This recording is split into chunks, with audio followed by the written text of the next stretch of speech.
अब मुझे मौका जाने नहीं देना है लाइफ में। अब बिलीव नहीं करोगे, जब मैं उम्रा पे होती थी ना, और जब मैं काबा के पास दुआ मांगती थी, मैं बहुत रो रो के अल्लाह से दुआ मांगती थी। आप यकीन नहीं मानोगे, मैं 2013 से नेक औलाद की दुआ मांगती हूँ। और मैं अल्लाह से ये दुआ मांगती थी कि अल्लाह मुझे ना जब आप औलाद दोगे ना तो उसे आलिम बनाना।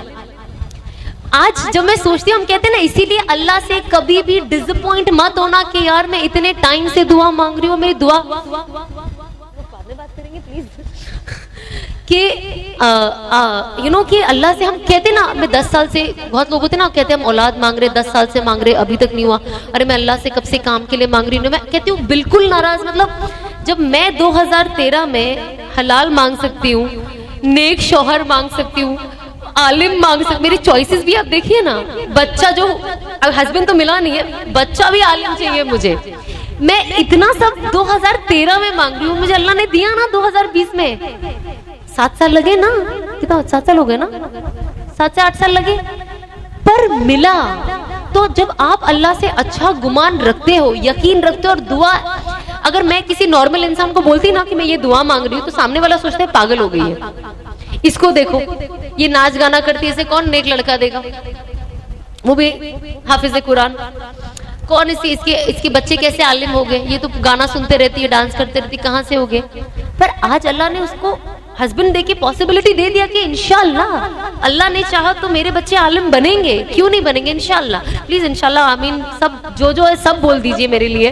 तो एक अंदर ना एक पॉजिटिविटी आती है। मैंने अपनी लाइफ में इतनी चीजें चेंज होते हुए देखी है, मतलब कहते हैं ना मैजिक, वो मैंने देखा है, और आई एम श्योर आप सबके लाइफ में होता होगा। हम सब ना सिर्फ उसको नोटिस करना भूल जाते हैं कभी कभी कि अरे हाँ हमने तो ये मांगा था, हमने तो ये सोचा था, आज वो जाके हुआ है। तो लाइफ में ना कुछ भी पॉसिबल है, कुछ भी। आप ये ना सोचे कि मैं कम हूँ, मैं ये कैसे करूंगी, कोई और हमसे बेहतर है, या मैं यहाँ पहुंच पाऊंगी या नहीं। और कोई होता है ना, कहते हैं यार, मेरे बहुत लोगों को मिली, मेरे फ्रेंड्स लोग कुछ जो है, अरे हम तो इतने गुनाहगार है, अब हमको तो अल्लाह माफी नहीं देगा, अल्लाह तो हमको माफी नहीं देगा। ऐसी चीजें हमको कोशिश करना है कि हम उन लोगों को मोटिवेट करें कि ऐसा कुछ नहीं है, अल्लाह तो किसी से भी काम ले सकता है, अल्लाह को किसी की जरूरत नहीं है। अल्लाह को कोई नाम की जरूरत नहीं है, अल्लाह किसी को भी इज्जत और नाम देकर उससे दीन का काम ले सकता है। किसने सोचा था अल्लाह आज मेरे से दीन का काम लेगा? मैं खुद नहीं सोच सकती। मैं तो आज भी कभी कभी अपने आप को आईने में देखती हूँ, मैं फिर अपने आप से बात करती हूँ, लेकिन पॉजिटिवली, कि अल्लाह आपने मेरे से ये काम ले लिया। मतलब मैं तो कोई लायक ही नहीं थी, और लोगों की नजर में भी नालायक थी, लेकिन आपने मेरे अंदर वो वैल्यू, आपने मुझे वो वैल्यू दिया, आपने मुझे इस लाइफ का कोई मीनिंग दिया, और मुझे लोगों तक पहुंचने का जरिया बनाया। तो अल्लाह कुछ भी कर सकता है। मैं हमेशा कहती हूँ कि अल्लाह अगर मुझ जैसे नाचने गाने वाले के साथ काम ले सकता है तो किसी से भी ले सकता है। अगर लोग अब नहीं समझे मुझे देखकर तो कभी नहीं समझ पाएंगे। तो हमें कोशिश करना चाहिए कि हम सबसे पहली बात है लोगों के लिए अच्छा गुमान रखें, क्योंकि कहते हैं ना पैसे से ज्यादा जो ज्यादा टफ वाला और जो सबसे गंदा वाला जो तकब्बुर होता है ना, वो दीन का होता है।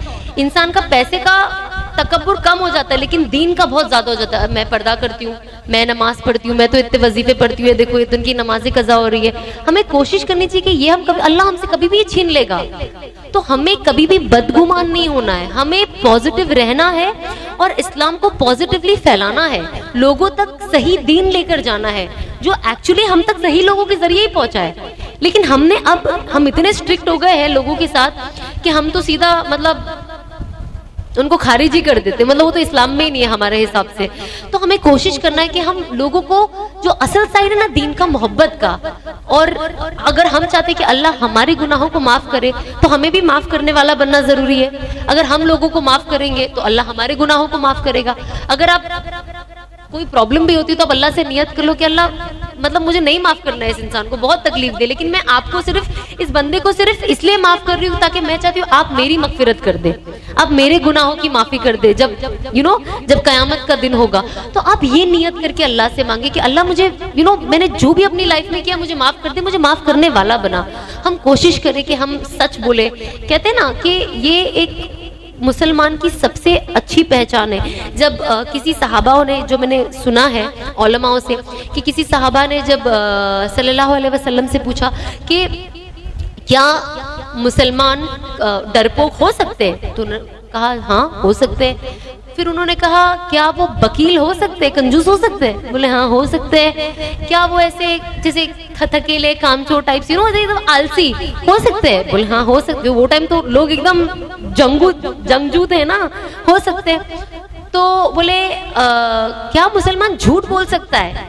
तो सल्लल्लाहु अलैहि वसल्लम ने कहा कि नहीं, मुसलमान कभी झूठ नहीं बोल सकता। लेकिन अनफॉर्चुनेटली आज हमारा दिन भी झूठ से शुरू होता है और खत्म भी झूठ पे होता है। तो सोचो हम पे कितनी झूठ की लानत छाई हुई है, और हम एक्सपेक्ट करते हैं कि हमारे साथ इंसाफ हो, लोग हमसे सच बोले, हमारे घर वाले सच बोले, दोस्त यार सच बोले, हमारी बीवियां सच बोले, शौहर सच बोले। कैसे बोलेंगे? तो इसीलिए सबसे पहले अपनी खुद की इस्लाह जरूरी है। अगर हम कोशिश करें तो हम कोशिश करें कि एटलीस्ट हम झूठ ना बोले। हमेशा मुस्कुराना वैसी ही सुन्नत है, और अगर आप किसी को मुस्कुरा कर देख लो तो आपको सुन्नत का भी सवाब मिल जाता है, और सामने वाला जब आपको देखता है उसका दिल भी खुश हो जाता है। कौन चाहता है कि किसी उदास इंसान से मिले? तो खुश मिजाज रहना, लोगों तक खुशियां पहुंचाना बहुत ज्यादा जरूरी है। तो हमें कोशिश करनी चाहिए, जो छोटी छोटी चीज है ना, ये हमारा जिंदगी का दारोमदार है। बड़ी बड़ी चीजें तो एक अलग चीज होती है, पर हमसे जो छोटे छोटे सगीरा गुनाह होते हैं ना, बहुत ज्यादा हो जाते हैं, हमें पता भी नहीं चलता है। तो हम बस कोशिश करें कि जो चीजें हम सुनते हैं, सीखते हैं, और हम सबसे इम्पोर्टेंट है, जैसे हम खाना बनाना सीखते हैं यूट्यूब पे, जो हमें नहीं आता है, मेकअप करना सीखते हैं, नया ट्रेंडिंग डिजाइन कौन सा है हिजाब में या सलवार कमीज में, वो हम गूगल करके सीख लेते हैं। तो जब हम इतनी सारी चीज का गूगल के जरिए उनका इस्तेमाल करते हैं, गूगल का, और ये सीखते हैं, तो हम कोशिश करें कि थोड़ा वक्त निकाल के दीन के बारे में भी सीखें, क्योंकि असल तो यही है, हमें तो यही जाना है। मुझे इसलिए ये फनी लगता है क्योंकि आप यकीन नहीं मानोगे, लोग ऐसे ऐसे सवाल मुझसे करते हैं और ऐसी ऐसी चीजें इंस्टाग्राम पे, मुझे भी नहीं पता था ये चीजें। मैं अनस को कहती हूँ, मुझे हंसी भी आती है कभी कभी। जब मैं मेहंदी लगाती हूँ ना, तो मैं नाखून पे नहीं लगाती थी। तो मुझे किसी ने कमेंट बॉक्स में लिखा, आई डोंट नो आपने ये सुना है नहीं सुना है, तो किसी ने लिखा, अरे औरतों को तो नाखून पे मेहंदी लगाना जरूरी है, कब्र में कैसे पहचानेंगे कि मर्द है कि औरत है? What? मतलब डीएनए नाम की एक चीज है जो अल्लाह ने बनाई है, और अल्लाह ने ही मर्द को और औरत को बनाया है, कुत्ता बिल्ली हर किसी को बनाया है।